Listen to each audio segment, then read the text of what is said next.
सर्वसामान्यांच्या हक्काचा आवाज जागर जनस्थान। वीज प्रकल्पाच्या कामगार वसाहतीत नवीन 660 या प्रकल्पाच्या कर्मचारी यांच्या कार्टरची बांधणी सुरू असून 6 मजली इमारतीचे रंगरंगोटी देण्याचे काम सुरू आहे। ठेकेदार मात्र दीपनगर शासनाच्या डोळ्यात धूळफेक करून कामगाराच्या जीवाशी खेळ करताना दिसून येत आहे। हे कामगार 6 मजली इमारतीवरती कुठल्याही सेफ्टी बेल्टचा वापर न रंगरंगोटी देत असताना निदर्शनास आले।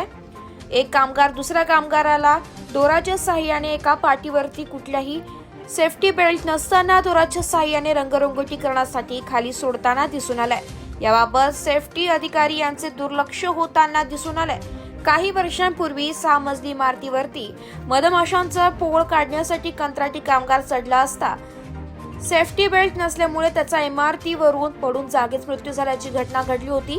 याबाबत देखील अशीच घटना घडण्याची अधिकारी व ठेकेदार वाट पाहताय की काय असा प्रश्न उपस्थित होत आहे। याबाबत जळगाव येथील कामगार अधिकाऱ्यांनी दीपनगर प्रशासनाच्या अधिकाऱ्यांची व ठेकेदारांची चौकशी करून कामगाराच्या जीवाशी खेळणाऱ्याची काय कान उघडणी करतात याकडे सर्वांचे लक्ष लागून आहे।